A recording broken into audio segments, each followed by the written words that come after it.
Today on The Athlete's Mindset, we welcome Nebraska's own Tyson Lewis, a rising shortstop who made history by becoming the highest selected high school position player ever drafted out of Nebraska. At Millard West, Tyson hit .496 with 31 stolen bases and 8 home runs during his senior year, before being selected 51st overall by the Cincinnati Reds in the 2024 MLB Draft. In this episode, we dive into Tyson's journey from high school standout in Nebraska to rookie prospect in the Reds organization. We'll explore the mindset shifts required to make that leap, the grind of pro ball, and how Tyson stays focused on his development. We talk about what it takes to stay grounded amid attention, how to handle setbacks in the minors, and how he maintains his identity and confidence as he climbs the ladder. I'm excited for this conversation. Let's get into it.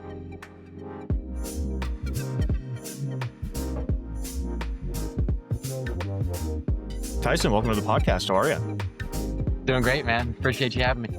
Yes, sir. Absolutely. It's always cool to have a Millard West alumni on the podcast, as always. So that's kind of where I want to start, is your high school experience. When did it kind of hit you that baseball is something that could take you pretty far? I think it was freshman year. It was at the school I was before I transferred to Millard West. Kind of going into that year, I had a really good summer played Legion ball for that town, for my hometown, and then played fall ball with the Nebraska Prospects and played great all year. And so kind of going into that freshman year, I had some high expectations for myself, and playing with my brother, we both had a pretty great year. And that was kind of the first time I was like, because it was at a high school level and kind of with some bigger kids, and I was like, yeah, I mean, I played really well. I can definitely play with these kids, and I know I could probably do this, at the next level in college. That was freshman year for sure, is when I realized it was probably my thing. Yeah. I mean, I feel like you've just kind of been the guy that's been a step ahead of everyone, not only talent wise, but just work ethic wise. You've always just been a guy that puts in the work and it shows. But then your sophomore year comes around and you face a little adversity with a back injury. And that's kind of when, if you're anything like me, that's when you really start to get recruited and get on the radar of coaches. For sure. How did you handle that setback? Yeah, I mean, it was pretty brutal. It happened, a couple weeks before our first spring practice, and yeah, like you said, recruiting was going crazy for me. I was talking to 20, 30 different schools, recruiting calls 4 or 5 times a week with different schools. And so that was tough when, I went down with that injury, because I missed that whole high school season. And then, colleges kind of stop recruiting you when you're a guy that's not playing. They're not going to waste their time on you. So it really went dead silent for 5-6 months there, because I couldn't send them any video, couldn't send them any stats. And so that was tough for sure, dealing with that. But I knew in the back of my head that once I got back healthy, I was going to be able to get to that same level. I just had that confidence in myself, and knew once I'm back, I'll start rolling in again. But it's for sure really scary when, you're talking to these guys so often, and then all of a sudden it's just kind of dead. So yeah, that was scary for sure. Yeah, it's kind of crazy because we're in the same boat. The summer after my freshman year, I break my leg on a play at third base. And then Brutal. so I had to get surgery on that. And then the little thoughts just come into your head of, all right, am I going to be as good when I come back? Are coaches even going to hear about me, or are they just going to forget about me? Was that something that you worried about at all, or how'd you stay positive during that experience? Well, my brother had dealt with the same sort of injury, and so I knew this isn't like a career ender. Like, you can come back from this. Like, it's not that big of a deal. But it was something you have to be super careful with, because in baseball, swinging, your lower back, you use that so often, and so it's for sure something you got to take with a grain of salt. You're going to come back, but also you have to take the recovery process super seriously.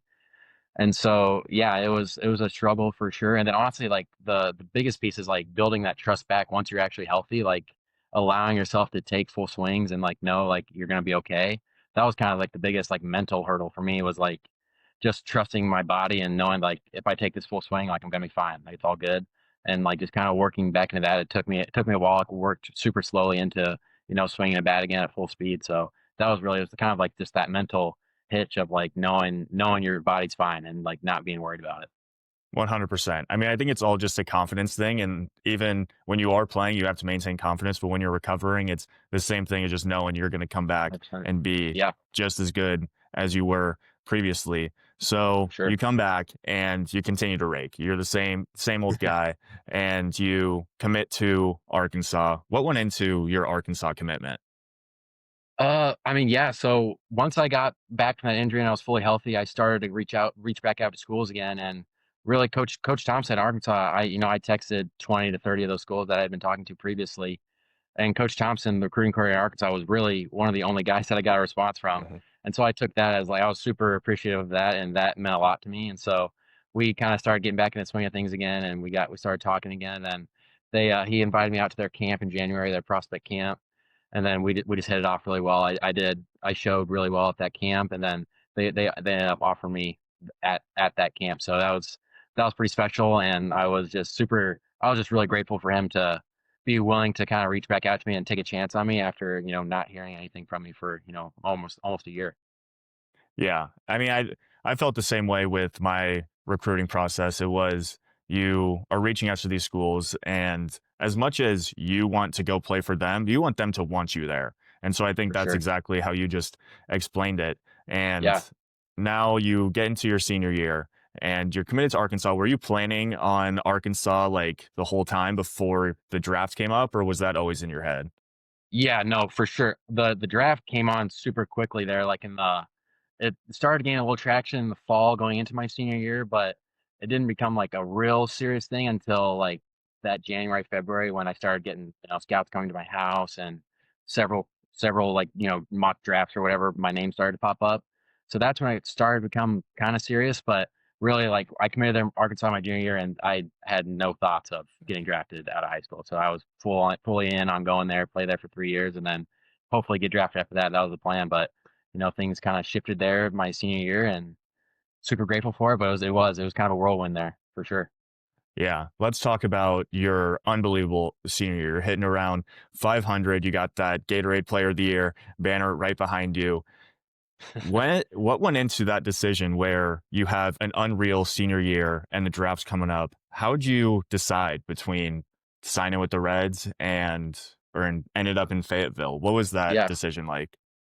I mean, there's no doubt it was stressful for sure, just Hmm. because like the decision you're gonna disappoint someone in the end of it. Hmm. That was kind of how I felt about it. And so I just had built such a great relationship with those coaches at Arkansas, Coach Van Horn, Coach Thompson, that it was like it's gonna take a lot for me to pass up on that just because it's such a special place in Fayetteville, like the fan base, the facilities, and most importantly, the coaching staff. So it was for sure a lot, and that summer going into it, like the draft, I started going to pre-draft workouts and things, and started to kind of get to know these professional people and kind of how they operate. And so, the biggest thing for me was I wanted to make sure I was going to develop as much as I was going to at Arkansas, and so I needed to make sure that the place I went to was going to be a place where I'm going to get better and I'm going to play a lot and because obviously my ultimate goal was playing major league and so I wanted to do the go wherever the place that makes that happen the quickest. So Hmm. it took a lot of time thinking through it with my family.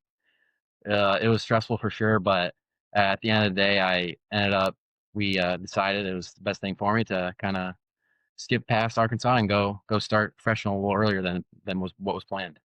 Yeah. What was that draft day experience like? I mean, that's like a feeling I just can't imagine. I feel like you only know what it's like when you hear your name called and you're like, this is real. What was that like? Insane. So we got my family together a little bit. We had a little bit of a party, but like going into the draft, like I had an idea of some teams that were interested, so I kind of knew like if I was still on the board at a certain point, like I knew these teams were kind of thinking of me. But it really was like I was talking with my agent and going in, like we had our plan, this is the teams that like you. And but once the draft starts, it's pretty much like it's just a waiting game. You don't know, you don't hear from anybody. And so I kind of just sat there, for like an hour and a half, 2 hours, and your name's not getting called, and you start to think like, dang, like I invited all these people to Hmm. my house, and like, is this not gonna happen? Like, it's gonna be really embarrassing. But like, you just sit there and you're just thinking, like, man, like that guy just got drafted. Like, I think I'm better than him. Like, I should have gone there. And you start kind of like doubting yourself and rethinking things. And then finally, I got my agent called me and let me know that the Reds were planning on taking me with their second round pick. And then like the weight of the world is off your Hmm. shoulders. You feel so good. And I kind of got to sit there for about 5 minutes or so to wait for their pick, and then it pops up on the TV. You got selected, and that's like the coolest feeling ever. Everyone's so happy, cheering, yelling. So that was an amazing feeling, and the stress of it all of that day really obviously paid off there at the end. So it was great. It was a great experience. But yeah, it's for sure you got to be there to kind of know what the feeling is like. Yeah, I can't even imagine that. And then the craziest part is it's a quick turnaround. Like it's you Yeah, get excited about it, but then you're heading down to Florida and you are getting right back to work. What was that like? I mean, for myself, I even going to college just as a freshman going to Cal State Fullerton, I get there and I just felt like so young. Like I'm a yeah, freshman and you're in a whole different boat where you're going down there and you're surrounded by guys who are way older than college kids. Um, yeah. how did you kind of like handle that huge, just like life adjustment of being an 18-year Yeah. old kid and now you're a professional baseball player? I mean, it's for sure a culture shock. Coming from kind of a small town in Nebraska, you don't really get exposed to a whole lot of different cultures. And once I got sent down there, it was like, there's people from Venezuela, there's people from Puerto Rico, there's people from the Dominican Republic, there's people from all over the United States, and you're hearing a bunch of different languages. And so it's for sure it takes a while to kind of get used to that, especially like me. Like I never really traveled much growing up. I was always kind of around the Midwest, and so it was crazy for sure. And then like it's, you just gotta take a deep breath, like, for me, it was especially hard because I never really had been away from home at all, ever.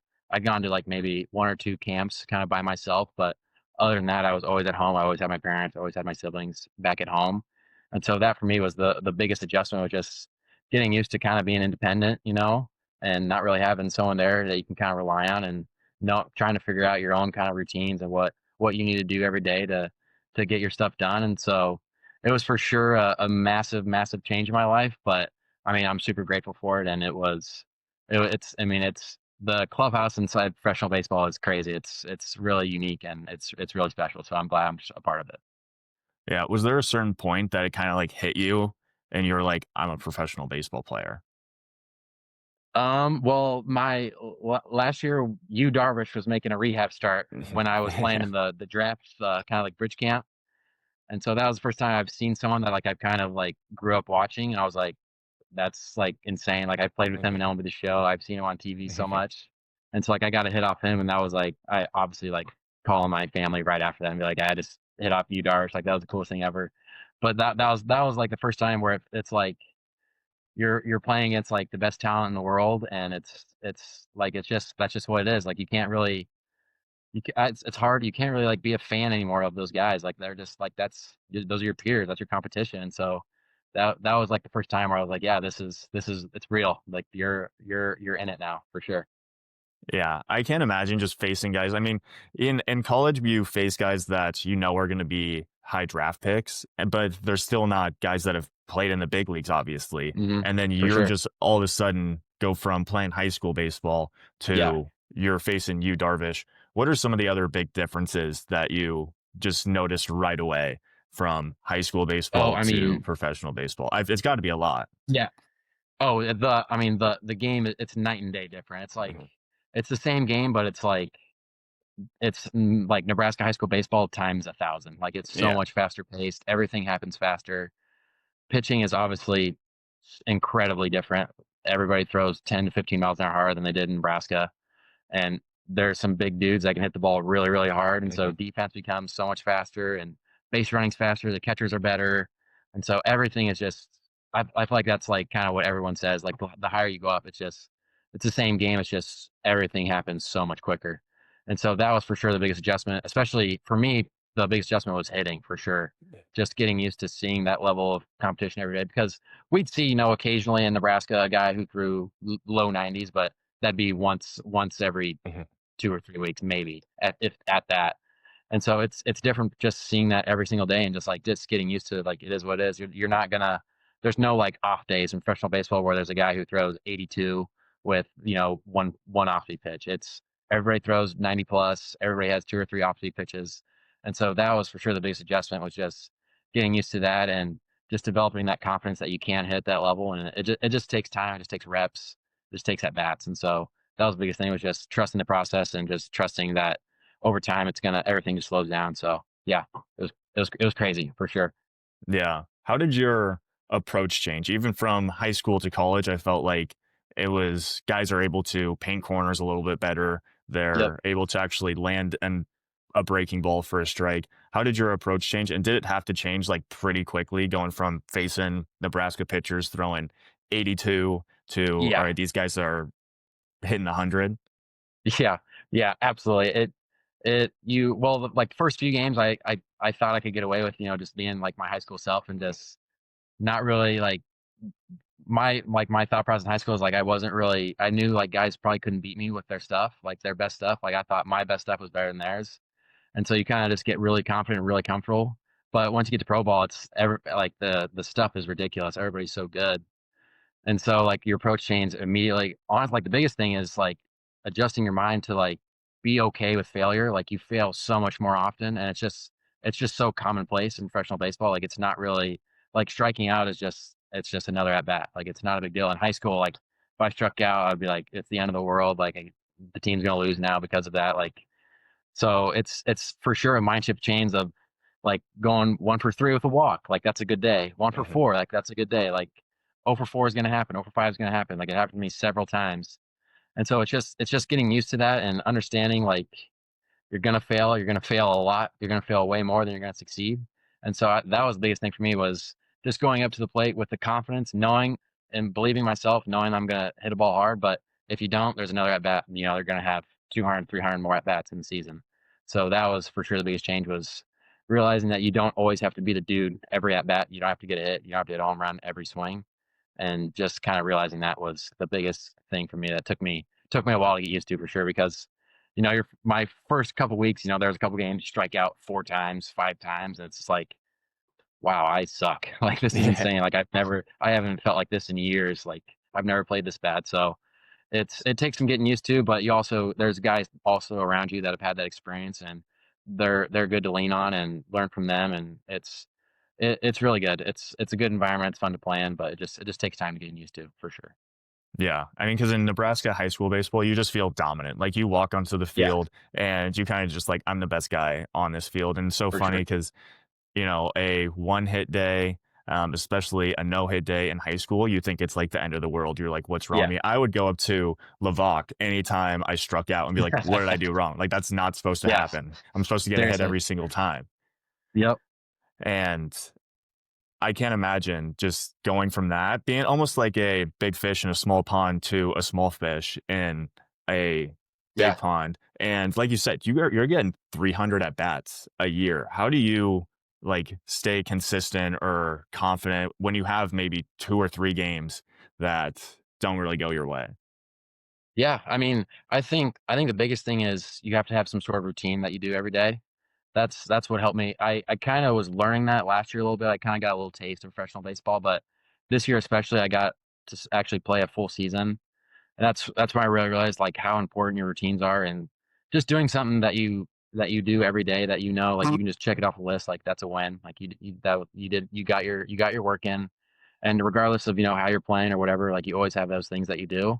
And so that was important for me this year was just getting into the cage, doing my routines, getting on the field, getting my ground balls, getting what I needed just to feel prepared for the game. And then come game time, you just go play. Like you don't worry about it. You don't worry about failure. You just go out there and compete. And I think like it's like I was talking about like the change in mindset from high school, but you do try to still play that same way. Like you're the dude. Like you go out there, you're the best player on the field, and you just go show your best stuff. And whatever happens, happens. You're gonna go play tomorrow. So it doesn't really matter if you have a good game. You got to reset for tomorrow. If you have a bad game, you got to reset for tomorrow. So I think you just got to kind of ride the wave and just never that confidence can never waver, and you just always have to know that you're the dude. And I always tell myself, the Reds drafted you for a reason. They saw something in you, and just go out there and prove it to them every day. So that's kind of how I approach it. 100%. Do you feel like you've felt any pressure being such a high draft pick, or do you let that affect you, or you just say, I'm going to play ball?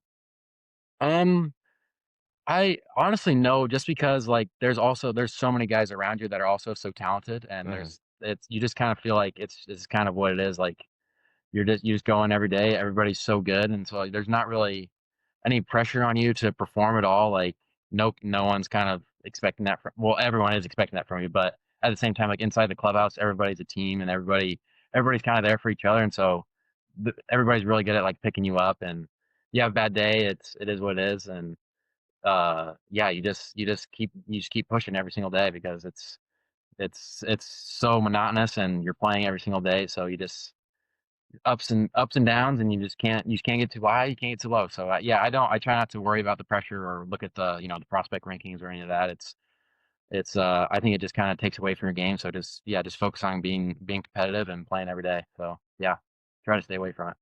Yeah, I think that's very well said. And you kind of touched on what I want to talk about next is it's a long minor league season, a lot of Yeah, bus rides. Like it's grudging on the body and on the mind. for How sure. do you just like stay even keeled during that whole season when there are a lot of ups and downs?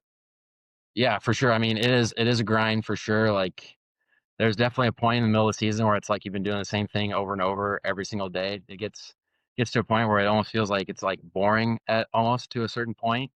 And you just like I kind of just go back to like just having your routines and having the things that you kind of stick to. And it's it's for sure tough at times, but I think just sticking to those routines kind of got me through it this year. And also, like at the end of the day, like I'm playing baseball for a living, and so like I'm super blessed and I'm super fortunate. So like I try not to like complain too much about like how long the season is and how my body's feeling because like all the baseball guys that I'm with, they're all going through the same thing. And so at the end of the day, like I'm getting paid to play baseball, and so I'm just so lucky and I'm so blessed. So it that makes it a little easier to kind of go out every day and just give it your all. Just because like I could be working a 9 to 5, like I could be in college going to class, but I'm on the baseball field getting paid to do it. So I'm super lucky. I'm super fortunate. So yeah, Yeah. I mean, I think that's a great way to put it. And as a guy who is done playing and working now, I can confidently tell you playing baseball is a lot more fun.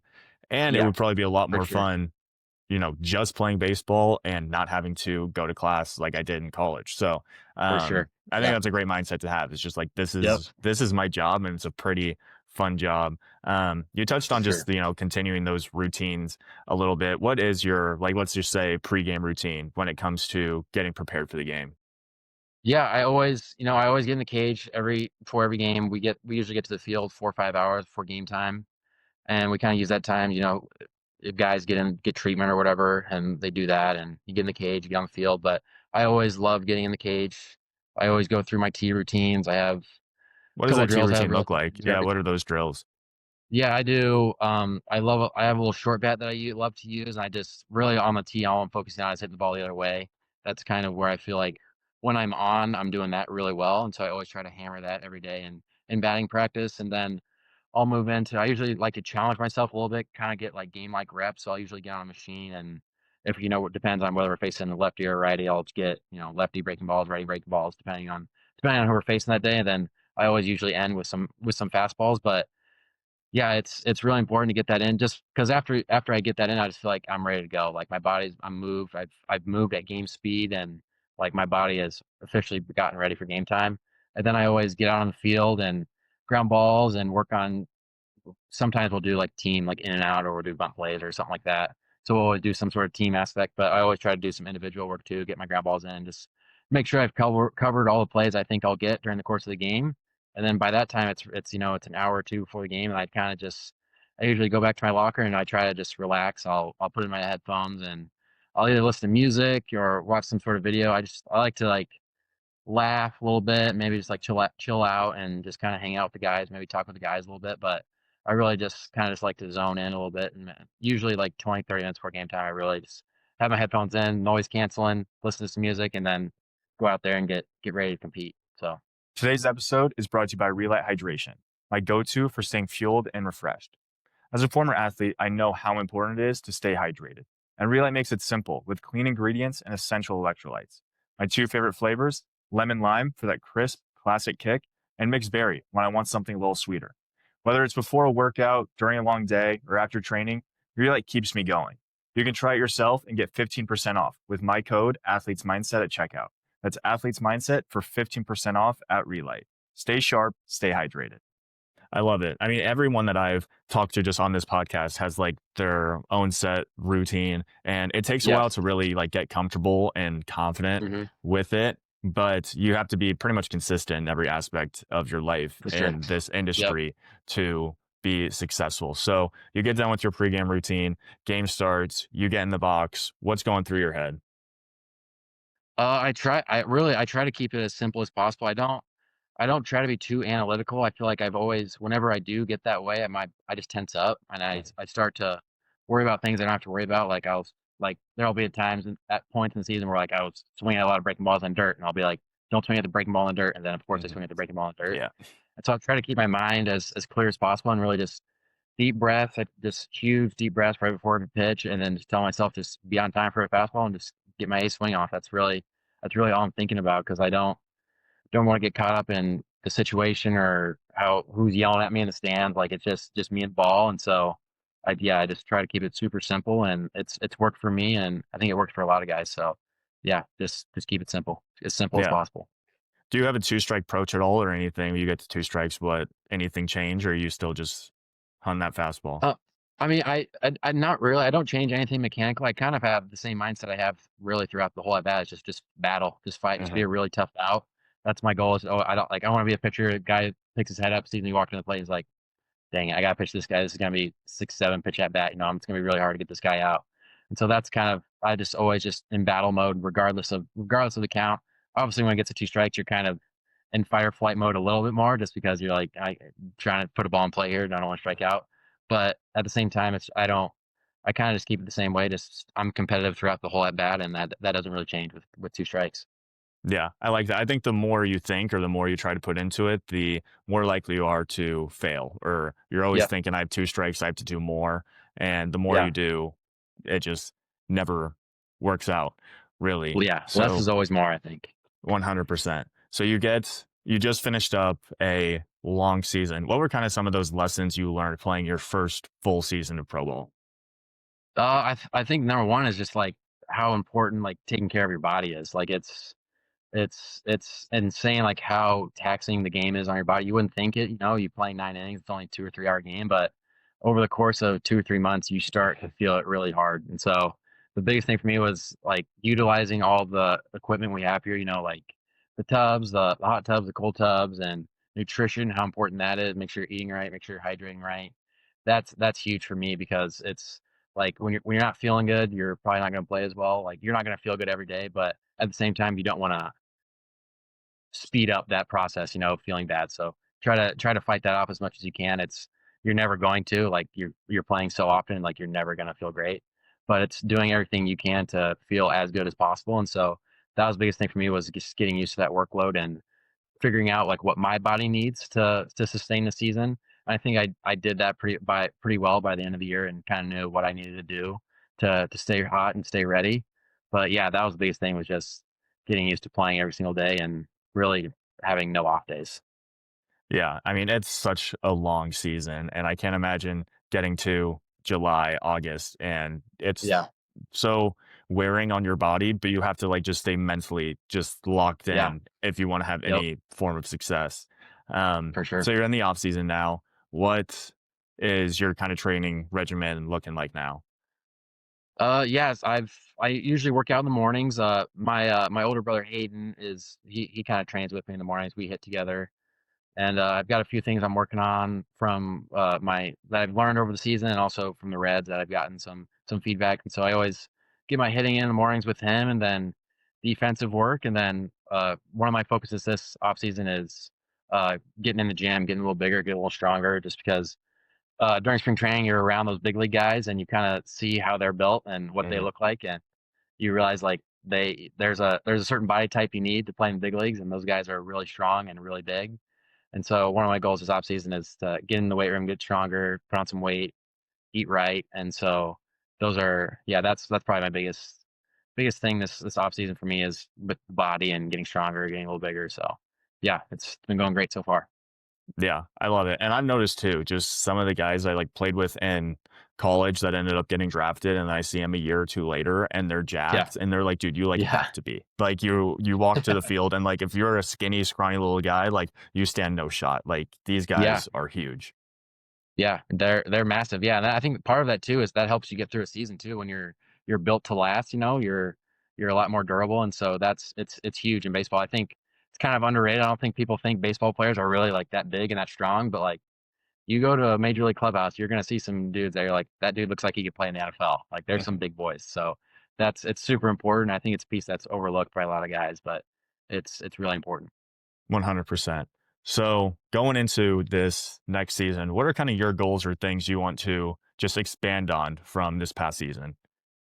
Yeah, from a hitting standpoint, it's kind of not really anything mechanical. It's just kind of honing in the approach a little bit because I mean, like, and also understanding like pitchers are so good. Like you've got to hone in. You've got to look for a certain zone. Like guys are going to hit the corners. They're gonna throw their best breaking ball, and so just honestly like being okay with tipping your hat sometimes. If a guy makes a great pitch, he makes a great pitch. Like that is what it is. You just go on and move on to the next pitch. And so that's like, like it's 0-0. He throws a 98-mile-an-hour fastball in the black. Like, don't swing at that. You're not going to do anything with that. The best case scenario, you hit like a little blooper to left for a single, but it's like if you would have waited for your pitch, you could have drove something in the gap. And so I think that's the biggest piece for me is just honing in that approach and honing in my zone and knowing where my strengths are and hitting towards those. And so that this offseason, that is kind of one of my focuses is just understanding, what I'm good at and just not trying to stray away from that and not try to hit the pitcher's pitch. So, yeah. Yeah, I spoke with Max Anderson. And he talked um, a little bit about how the Tigers organization himself were just thinking he needs to be able to pull the ball in the air a little bit better. He's always just Yeah, been a guy that catches it a little deep, hits it the other way really well. for And sure. so all offseason, he was kind of working on that. And then he gets into the season, and that's what he's trying to do is pretty much pull home runs. And he's Yes. like, I felt so little like myself, and Yeah, he's like, this is a weakness of mine, but I'm trying so hard on this weakness, I'm losing out on my strengths. And then for sure. he goes ahead and he's like, all right, I'm just gonna hit the ball the other way. And the next week I think he hit like 3 opposite field home runs. And it's just so important to like stay with your strengths. Have you ever gotten away Yeah. from that, or do you just make sure to lock in on your strengths all the time? No, absolutely. There's been several times, even during this season, where I strayed away from what I'm good at because it's tough. Sometimes you hear things from coaches and you want to implement them, but at the same time, you know yourself the best, and so it's hard to not want to do what the coach is telling you, but also like you have to understand like who you are as a player and knowing what you're really good at. And so, yeah, it can be tough to kind of balance that, but at the same time, like I have a lot of people tell me in like professional, like it's your career at the end of the day, like you know who you are, and so it's like going to bed that night and like, did you follow the coach's plan and you didn't play as well as you could have, or did you play the way how you can play and you did your best? So, yeah, it's tough to kind of balance that out, but I think at the end of the day, like you have to know yourself and know what you're really good at, and I think you should stick to that as much as possible. 100%. I love it. Yeah. I end every conversation with the same question. If you could go back and tell your younger self, let's say your sophomore self, just high school self, one piece of advice regarding the mental side of the game, what would it be? I think it would be like don't take anything for granted. Like every day is really important. Every day is a blessing, and so like go in every day, wake up, do your best. And I think like the biggest thing for me is like going to bed every night, knowing I did everything I could, because like you never know what's going to happen. And so I think just not taking anything for granted, knowing like just understanding how blessed you are to be able to play the game, and like knowing how many other people would love to be in your shoes. I think that's something I've always been kind of told, being brought up, from my parents. Is just don't take it for granted. Like you're really blessed, you're really talented, and it's a blessing. So just never take it for granted. It's a great thing to be able to play baseball, and yeah, that'd probably be my piece. Just live every day to the fullest for sure. I absolutely love that. That's great advice. Well, Tyson, thank you for coming on. I'm rooting for you. Can't wait to see your career just continue to take off. And thank you again for hopping on the podcast. Yeah, man, really appreciate it. Thank you for your time. Yes, sir. Thank you again to Tyson for sharing his journey and insight into the mental side of the game. If you enjoyed this conversation, make sure to subscribe, leave a review, and share it with someone who would find it valuable. Thanks for tuning in and keep moving forward. Until next time.